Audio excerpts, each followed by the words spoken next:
बिस्मिल्लाहिर्रहमानिर्रहीम। आज हमारा टॉपिक है chapter 9 element of C language, program 9.3 है। ठीक है, तो यहाँ पर हमारे पास है program write program that perform all compound assignment operations on an integer variable.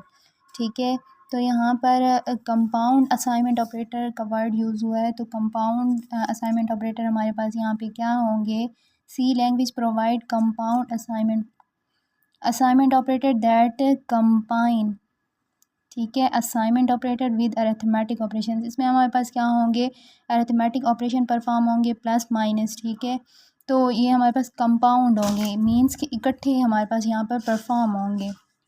ठीक है, तो compound assignment operators are use to perform mathematical operation more easily. तो इसका जो सिंटैक्स हमारे पास होगा वो आप इस तरह से हम लिख सकते हैं। वेरिएबल आएगा, ठीक है, फिर उसके बाद कंपाउंड ऑपरेटर आ जाएगा। ठीक है, ऑपरेशन जो हमने परफॉर्म करना होगा, और उसके बाद इक्वलिटी आ जाएगी, और फिर उसके बाद हमारे पास क्या होगा? ऑपरेटर यूज़ होगा। ठीक है, तो वेरिएबल।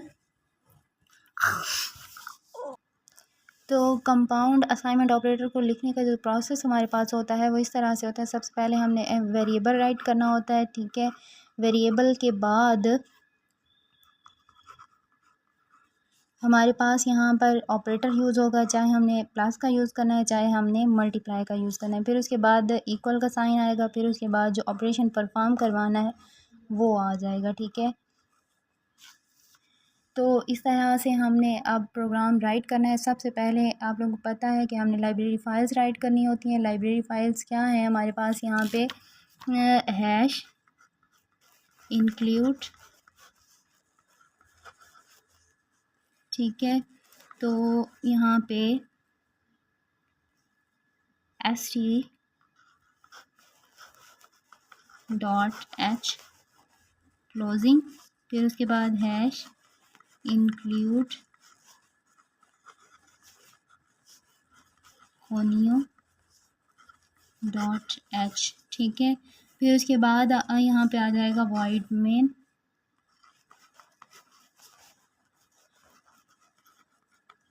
ठीक है, फिर उसके बाद हमारे पास यहाँ पे स्टार्टिंग ब्रैकेट। ठीक है, स्टार्टिंग ब्रैकेट के बाद हमारे पास यहाँ पे इंटीजर जो हमने यूज़ करना है। ठीक है, ए आ जाएगा, फिर उसके बाद यहाँ पे क्लियर स्क्रीन करेंगे, फिर इसके बाद हमें यहाँ पे क्या करवाना है? यहाँ पे डिक्लेयर करवाना है। ठीक है, इंटीजर हमने ले लिया, डिक्लेरेशन हो गई। फिर इसके बाद हमारे पास क्या होगी? असाइन कर देना है। हमने ए को क्या चीज़ असाइन कर दी? यहाँ पे हमारे पास क्या होगी? डिक्लेयर कर दिया। और यहाँ ए को हमने कितना असाइन कर दिया? 10 असाइन कर दिया। Let's suppose. ठीक है, असाइन।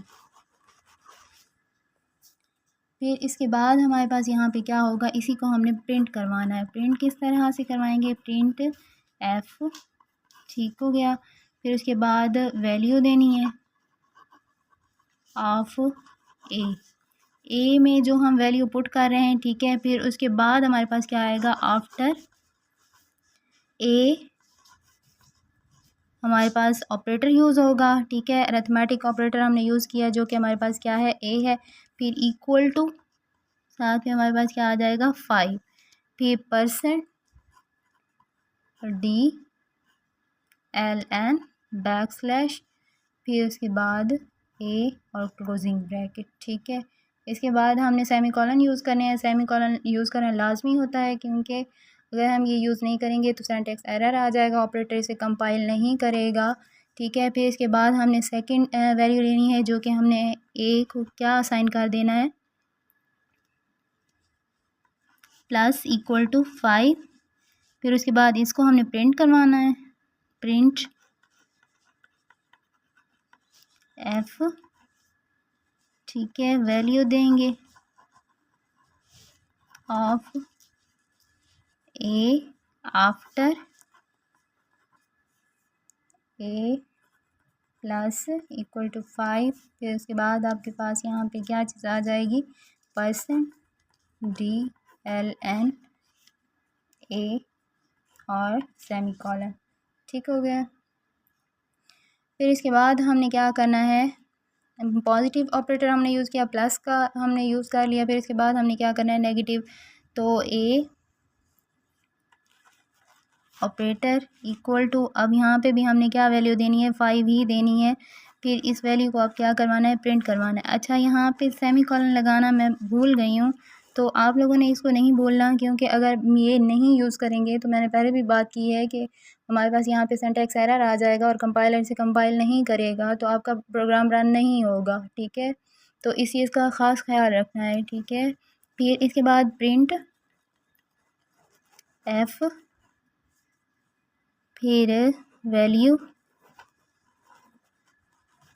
अच्छा, इस सेमी कॉलन में इनको लाजमी कॉमास में लिखना होता है, इन्वर्टेड कॉमास में, क्योंकि ये एज़ इट इज़ हमने वैल्यू को प्रिंट करवाना होता है। तो आपकी स्क्रीन पे सेम ऐसे ही प्रिंट तभी होगी, तभी आउटपुट में शो होगी जब आप इसे इसमें इन्वर्टेड कॉमास में लिखेंगे, ठीक है।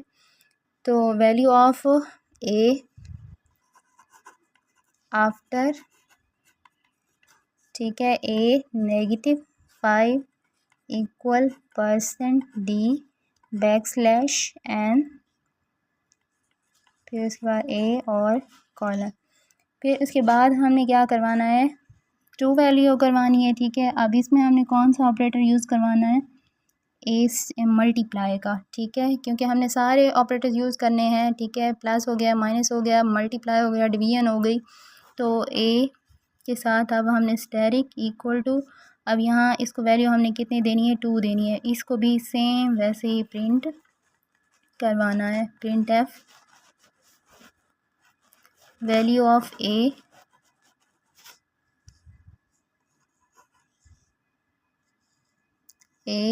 ठीक है। क्या है हमारे पास, स्टेरिक, ठीक हो गया। और स्टेरिक के बाद आपके पास क्या चीज़ यहाँ पे आ जाएगी, इक्वल टू 2%, फिर उसके बाद DLN और ए क्लोजिंग, ठीक है।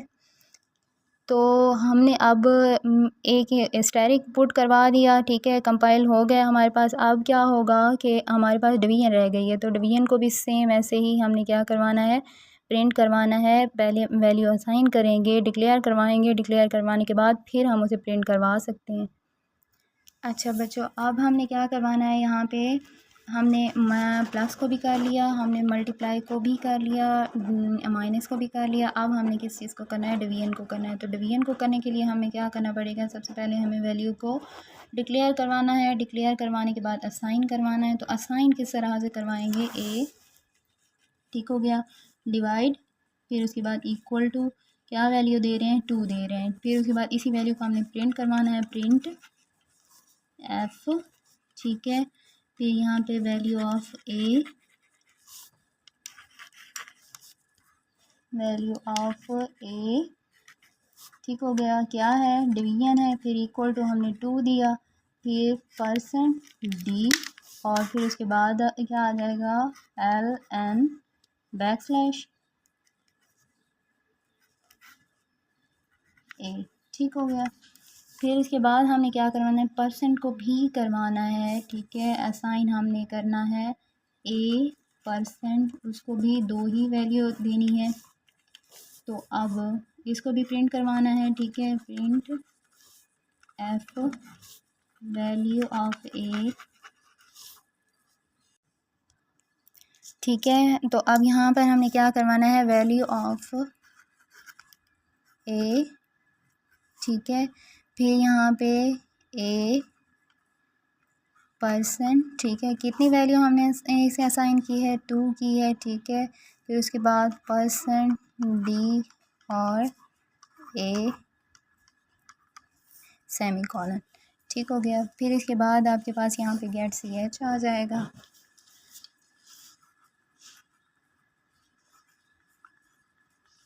और क्लोजिंग ब्रैकेट। अब इसकी आउटपुट देख लेते हैं।